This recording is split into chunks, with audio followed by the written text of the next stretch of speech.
मेरे प्यारे बच्चों, आज हम पुनः आपके लिए बोर्ड से रिलेटेड, बोर्ड से संबंधित, त्रिकोणमिति से संबंधित आपको 1-2 नंबर के प्रश्नों को हल कराते हैं ताकि आपको गणित बोर्ड की परीक्षा में लगाने में बड़ी सरलता और सुगमता प्राप्त हो। आइए देखते हैं प्रश्न क्या है।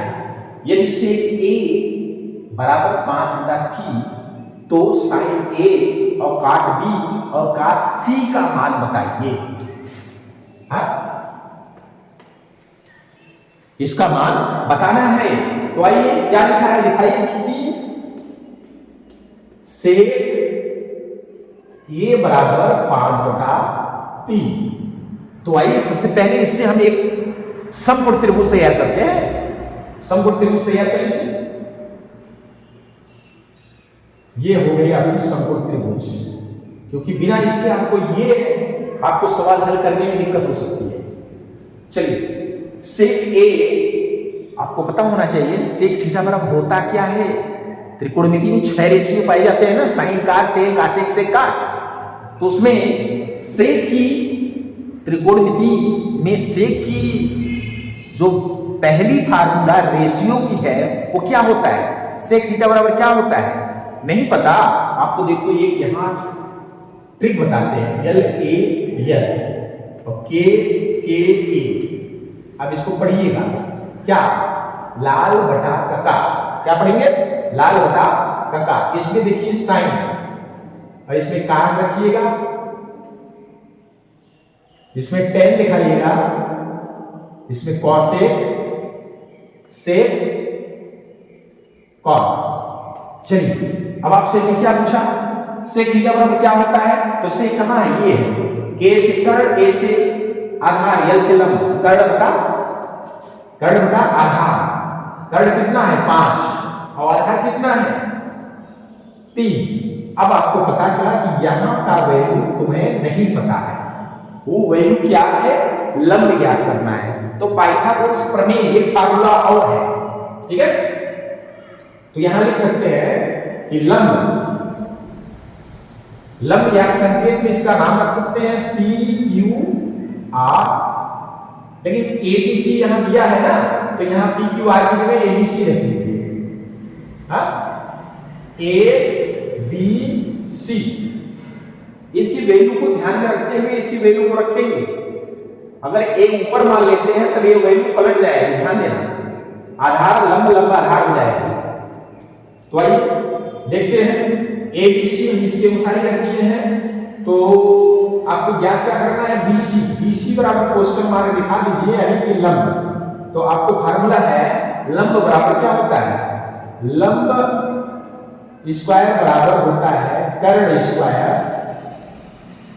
प्लस आधार स्क्वायर। आधार स्क्वायर जिसको संकेत में अगर दिखाना है तो लिखेंगे क्या? बीसी का स्क्वायर बराबर एसी का स्क्वायर प्लस नहीं है, माइनस रहना चाहिए, माइनस आधार एबी का स्क्वायर। तो आइए हम दिखा देते हैं कर्ण की वैल्यू कितनी है। इसमें कर्ण क्या है? 5। तो 5 का स्क्वायर माइनस आधार की 3 है, 3 का स्क्वायर कर दीजिए। 5 × 25 माइनस 3 का स्क्वायर 9। 25 में से 9 गया 16। ये किसके बराबर है? लंब स्क्वायर का बराबर। अब लंब बराबर कर लीजिए तो ये स्क्वायर इसके क्या हो जाएगी? रूट में, और रूट निकालेंगे तो इसकी 4 प्राप्त हो जाएगी। इस तरीके से लंब क्या प्राप्त होता है? 4 प्राप्त हो गया। अब आपको करना क्या है? ये वैल्यू जो जो पूछे साइन कास काट जिसकी उसकी का लिखिए, इसलिए डाल दीजिए साइन ए बराबर। अब साइन ए की वैल्यू पूछता है, ए गई है देखने हैं। तो साइन थीटा बराबर क्या होता है? लंब बटा कर्ण। लंब कितनी हुई? 4। कर्ण कितनी हुई? 5। तो हो गई क्या? लंब यानी बीसी बटा कर्ण एसी, यानी कितना हुआ? 4/5। एक साइन का पता चल गया। अब काट बी पूछा है। कॉट बी बराबर, कॉट की वैल्यू क्या है देख सकते हैं। काट की वैल्यू क्या है? आधार बटा लंब। आधार बटा लंब, आधार कितना है? AB और बटा BC। तो AB बटा BC यानी 3/4 हो सकता है। और अगला क्या है? cos C। अब cos C पूछता है, ध्यान रखना जब भी यहां का वैल्यू पूछे ऊपर का, ऊपर कुछ भी ए हो, बी हो, सी हो, तो ये ध्यान देना, ये जो लंब है BC और ये जो आधार है ये आपस में विपरीत यानी उलट जाते हैं, यानी कि लंब जो है आधार बन जाता है और आधार लंब। तो आइए cos C की वैल्यू पूछता है ऊपर की, तो cos C cos थीटा बराबर क्या होता है, आधार बटा कर्ण।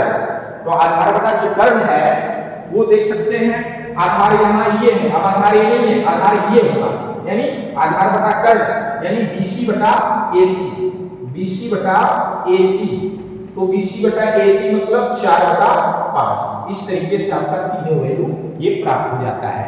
तो हमें उम्मीद है मेरे साथियों आपको यह त्रिकोण मिति से संबंधित ये प्रश्न बड़े अच्छे ढंग से समझ में आए होंगे। तो चलिए इस वीडियो को यहीं समाप्त करते हैं। धन्यवाद।